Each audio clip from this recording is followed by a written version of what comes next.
तो दोस्तों इस वीडियो में हम लोग बात करने जा रहे हैं दिल्ली यूनिवर्सिटी के ओपन प्रोग्राम्स के बारे में। हालांकि इसके ऊपर मैंने एक वीडियो बनाया था अभी रिसेंटली, तो लिंक मैं डिस्क्रिप्शन में दे रहा हूँ, आप चाहो तो उसको जाकर देख लेना। उसमें भी मैंने बताया है कि दिल्ली यूनिवर्सिटी ने नए 6 अलग अलग प्रोग्राम को लॉन्च किया है, तो उसके बारे में मैं ऑलरेडी बात कर चुका हूँ। एक बार आप देख लेना, ठीक है।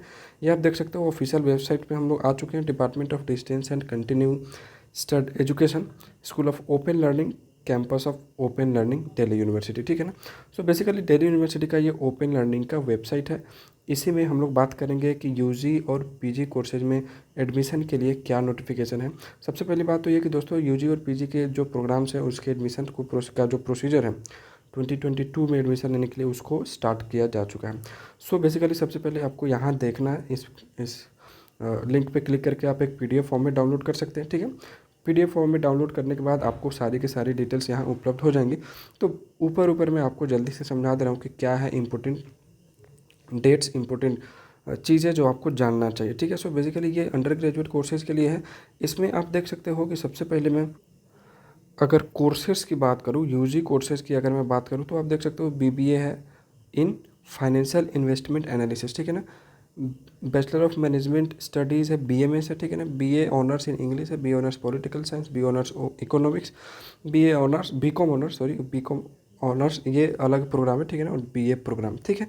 सो बेसिकली ये इतने 8 प्रोग्राम हैं जो यूजी कोर्सेज में आपके चलाए जा रहे हैं, ठीक है।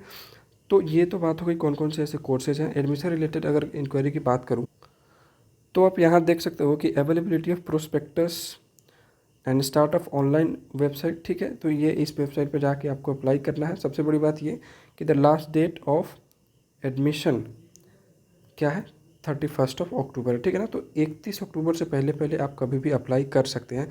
एडमिशन का प्रोसीजर क्या है, तो आप देख सकते हो कि to provide student support services at the door step of the students, department school has revamped its admission procedure. Admissions in all courses is only through online mode, ठीक है।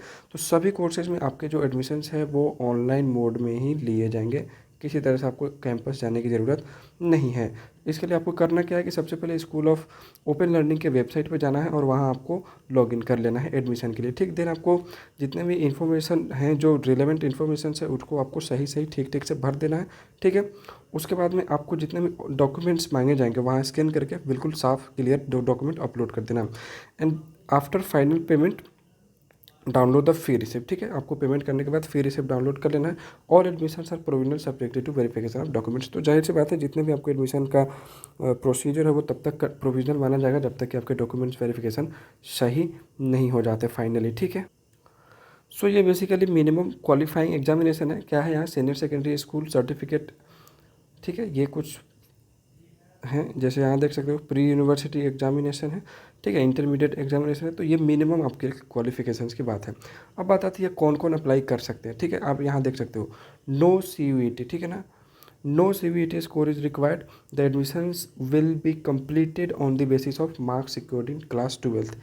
ये आपको एक कंसेप्ट क्लियर हो गया। आपके जो एडमिशन है वो किसी तरह के मेरिट पे नहीं होगा, सिंपल आपके 12th के मार्क्स को कंसीडर किया जाएगा। और यहाँ सबसे बड़ी बात कि किसी तरह से CUET का कोई लफड़ा नहीं है, आपको CUET के रिक्वायरमेंट की ज़रूरत ही नहीं है, ठीक है ना।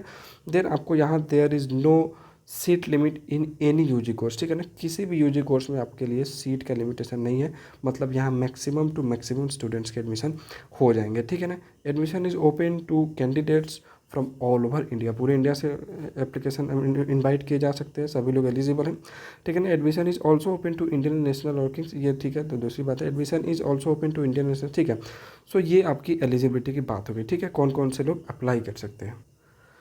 सो यहाँ आप देख सकते हो आपके लिए एलिजिबिलिटी की मैं बात करूँ तो जैसे ये बैचलर ऑफ बिजनेस एडमिनिस्ट्रेशन है, ठीक है। तो इसके लिए आप देख सकते हैं कि अगर आप जनरल से हैं तो आपके क्लास 12th में 65% होना चाहिए। पहली बार मैं देख रहा हूँ यहाँ EWS वालों को भी थोड़ा यहाँ रिजर्वेशन दिया गया, आपके उसके लिए 58.5% चलेगा, ठीक है। देन आप ये देख सकते हो बैचलर ऑफ मैनेजमेंट स्टडीज़ है, उसके लिए ये सारे दिए गए हैं, ठीक है ना। तो ये अलग अलग कोर्स के लिए अलग अलग आपको एलिजिबिलिटी दिया गया है। इसके लिए आप एक बार प्रोस्पेक्टस डाउनलोड जरूर कर लेना, ठीक है। अब बात आती है फ़ीस का, क्या है फ़ीस स्ट्रक्चर। तो देखो BA प्रोग्राम्स की अगर मैं फ़ीस की बात करूँ तो उसके लिए आपको टोटल फ़ीस जो है वो 5,000 रुपये देने पड़ेंगे, ठीक है। सो ये जो 5,000 फीस है, इसके अलावा आपको अलग से ये एग्जामिनेशन फ़ी भरना पड़ेगा 1820 रुपये, वो एडमिशन के टाइम आपको देना पड़ेगा, ठीक है ना। Rs 400 rupees will be deducted under the head of college facilities, 400 रुपये अलग से फिर आपको देना पड़ेगा कॉलेज फैसिलिटी के नाम पे। यहाँ आप देख सकते हो BA इन पॉलिटिकल साइंस, इसके लिए आपको 5500 रुपये का पेमेंट करना है। देन उसी तरह से BA ऑनर्स इन इंग्लिश में आपको 5500 रुपये का पेमेंट करना है। आगे अगर मैं बात करूँ तो ये आप देख सकते हो BCom प्रोग्राम्स में आपको 5,000 रुपये का पेमेंट करना है। उसी तरह से ये भी एक BCom प्रोग्राम है, ठीक है। BCom ऑनर्स में आपको 5500 रुपये का पेमेंट करना है। देन BCom इकोनॉमिक्स में आपको 5500 रुपये का पेमेंट करना है। तो इस तरह से ये आपकी फ़ी पेमेंट की बात हो गई। ये आप देख सकते हो बैचलर ऑफ बिजनेस एडमिनिस्ट्रेशन के लिए 15,200 रुपये का पेमेंट करना पड़ेगा, ये थोड़ा महंगा है, ठीक है ना।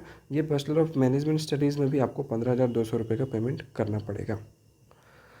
सो इन केस अगर आप एडमिशन अपना विड्रॉ करते हो, एडमिशन नहीं लेते हो, तो उस केस में आपका जो पैसा है वो वापस कर दिया जाएगा। यहाँ आप देख सकते हो, ठीक है। इसके लिए अलग अलग पॉलिसी बनाई गई है, तो इसके पॉलिसी के हिसाब से आपका पैसा वापस किया जाएगा। मान लो अगर आप after the last date of admission, जब जो कि 14 नवंबर है, तो 14 नवंबर के बाद अगर आप एडमिशन करते हैं तो फुल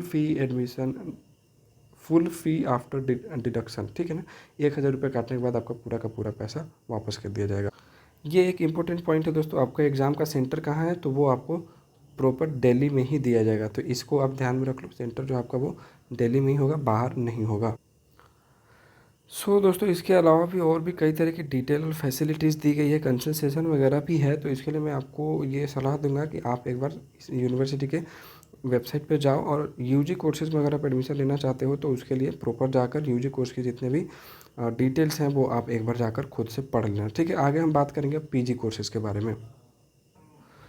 दोस्तों उसी तरह से आप देख सकते हो, ये है आपको मैनेजमेंट के लिए मास्टर ऑफ बिजनेस एडमिनिस्ट्रेशन, ठीक है। इसके लिए भी आपके लिए एडमिशन का जो प्रोसीजर है उसको स्टार्ट किया जा चुका है।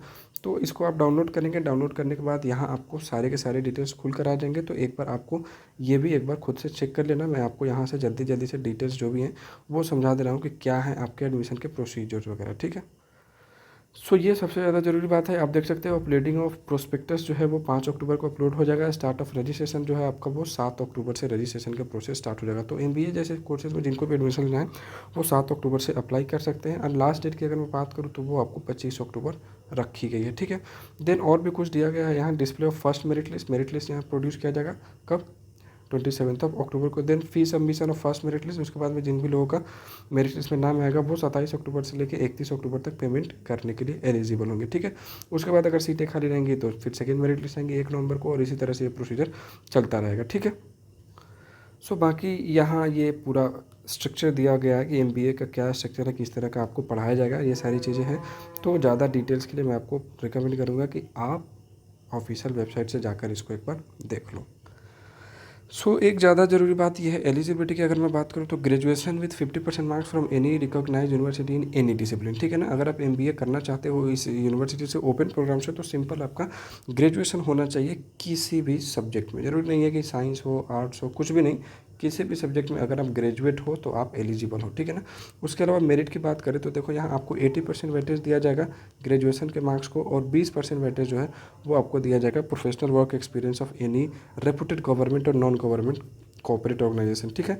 तो मान लो अगर किसी ने किसी गवर्नमेंट ऑर्गेनाइजेशन में काम किया है या नॉन गवर्नमेंट ऑर्गेनाइजेशन में भी, तो उनको अलग से 20% का वेटेज दिया जाएगा, ठीक है। ये आप देख सकते हो काफ़ी महंगा है। MBA अगर आप यहाँ से करना चाहते हो तो आपको 47,500 रुपये मान के चलो ये लगभग, कि इसके लिए आपको अगर आप MBA करना चाहते हो तो 50,000 रुपीज़ आपको लग जाएंगे। ये जो भी प्रोग्राम मैं बता रहा हूँ ये सारे एनुअल है, ठीक है, 1 साल का आपको इतना देना। ये कुछ आपके डॉक्यूमेंट्स रिक्वायरमेंट की बात करो तो ये रिसेंट पासपोर्ट साइज़ फोटोग्राफ है, सिग्नेचर है, self attested copy of class 10-12 marksheet है, ठीक है ना। ग्रेजुएशन की मार्कशीट वगैरह भी आपको यहाँ देना है। तो ये बात होगी दोस्तों MBA के बारे में। ज़्यादा डिटेल के लिए आप एक बार यूनिवर्सिटी की वेबसाइट पर जाकर इसको डाउनलोड कर लो, ताकि आपको चीज़ें ज़्यादा डिटेल में समझ में आ जाए। देन यहाँ एक और कोर्स रह जाता है लाइब्रेरियन इन्फॉर्मेशन साइंसेज। तो इसके बारे में मैंने पहले ही बात करा था आपसे कि BA और MA दोनों ही कोर्सेज है लाइब्रेरियन इन्फॉर्मेशन साइंस में, ठीक है। तो इसके बारे में अगर मैं बात करूँ, आप देख सकते हो ये इम्पोर्टेंट डेट्स की अगर मैं बात करूँ तो यहाँ अगेन 31 अक्टूबर तक आपको अप्लाई करने का मौका दिया जा रहा है, ठीक है ना। तो आप 31 अक्टूबर से पहले पहले अप्लाई कर दो। ज़्यादा डिटेल के लिए मैं आपको फिर से सलाह दूंगा कि एक बार आप यूनिवर्सिटी की ऑफिशियल वेबसाइट पर जाओ और वहाँ से ये डाउनलोड कर लो, ठीक है। अगर आप मास्टर्स और बैचलर दोनों ही लाइब्रेरी साइंस और इन्फॉर्मेशन में करना चाहते हो तो ये आप देख सकते हो, मास्टर्स के लिए आपके पास library science course from any recognise university में ग्रेजुएशन होना चाहिए with minimum 50% five, OBC EWS है तो 45 चलेगा, ठीक है। और graduation in any from any recognise, अगर आप बैचलर ऑफ लाइब्रेरी साइंस करना चाहते हो तो ग्रेजुएशन है, ठीक है। फ़ीस की अगर मैं बात करूँ तो यहाँ आप देख सकते हो, यहाँ आपको टोटल जो फीस है वो 8,020 रुपये आपको फ़ीस पेमेंट करने पड़ेंगे, ठीक है ना, बैचलर कोर्सेज के लिए। मास्टर्स की अगर मैं बात करूँ तो उसके लिए आपको 8,920 रुपये पेमेंट करने हैं। सो दोस्तों इसके अलावा थोड़े बहुत और एडिशनल चार्जेस भी हैं। तो ये थी दोस्तों दिल्ली यूनिवर्सिटी के डिस्टेंस प्रोग्राम्स के बारे में डिटेल, जिसमें हमने यूजी और पीजी दोनों ही कोर्सेज के बारे में बात करी। उम्मीद करता हूँ कि ये वीडियो आपको पसंद आई होगी। मैं फिर से आपको सलाह देता हूँ, अगर आपके पास समय नहीं है, समय की बाध्यता है, तो आप इस यूनिवर्सिटी में अप्लाई कर दो। चाहे वो यूजी कोर्स हो, पीजी कोर्स हो, सभी कोर्सेज अपने आप में बहुत अच्छे हैं। बीबीए हो, एमबीए हो, सभी कोर्सेज आप अपने आप में बहुत अच्छे हैं। और एक चीज़ अगर आप देखना चाहो तो मैं एक और चीज़ आपको दिखा देता हूँ यहाँ।